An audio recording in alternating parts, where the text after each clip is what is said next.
ಪರಪ್ಪನಗ್ರಹಾರ ಜೈಲಲ್ಲಿ ನಿನ್ನೆ ದರ್ಶನ್ ರನ್ನ ವಿಜಯಲಕ್ಷ್ಮಿ ಅವರು ಭೇಟಿಯಾಗಿದ್ರು. ಇದಾದ ಬಳಿಕ ಈಗ ಸಹ ಕೈದಿಗಳು ಕೂಡ ಡಿಮ್ಯಾಂಡ್ ಮಾಡ್ತಾ ಇದ್ದಾರೆ, ತಮ್ಮ ಕುಟುಂಬದವರಿಗೂ ಕೂಡ ಒಳ ಸಂದರ್ಶನಕ್ಕೆ ಅವಕಾಶ ಕೊಡಬೇಕು, ನನಗೂ ಕೂಡ ಒಂದು 10 ನಿಮಿಷ ನಮ್ಮ ಫ್ಯಾಮಿಲಿ ಜೊತೆಗೆ ಮಾತಾಡೋದಕ್ಕೆ ಅವಕಾಶ ಮಾಡಿಕೊಡ್ಬೇಕು ಅಂತ ಸಹ ಕೈದಿಗಳು ಡಿಮ್ಯಾಂಡ್ ಅನ್ನು ಇಡ್ತಾ ಇದ್ದಾರೆ.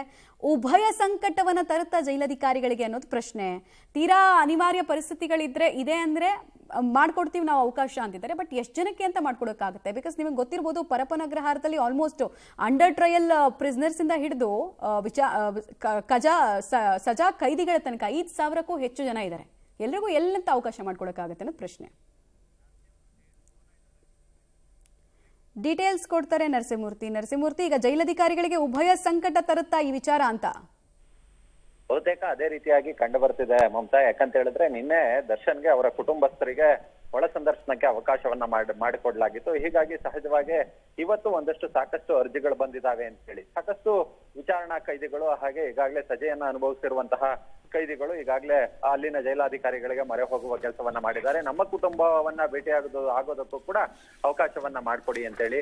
ಆದ್ರೆ ಇದು ತುಂಬಾ ಕಷ್ಟ. ಯಾಕಂತ ಹೇಳಿದ್ರೆ ಎಲ್ರಿಗೂ ಕೂಡ ಕೊಡೋದಕ್ಕೆ ಅಸಾಧ್ಯ. ಕಾರಣ ಅವರ ಮಾನಸಿಕ ಸ್ಥಿತಿಯ ಆಧಾರದ ಮೇಲೆ ಈ ಒಂದು ನಿರ್ಧಾರವನ್ನ ತೆಗೆದುಕೊಳ್ಬೇಕಾಗುತ್ತೆ.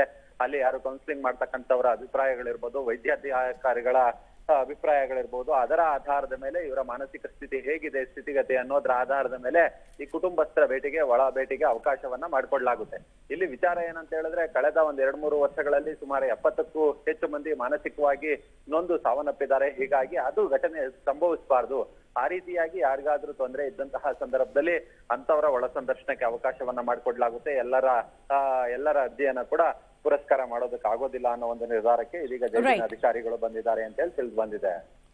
ಧನ್ಯವಾದ ತಮ್ಮ ಮಾಹಿತಿಗಾಗಿ.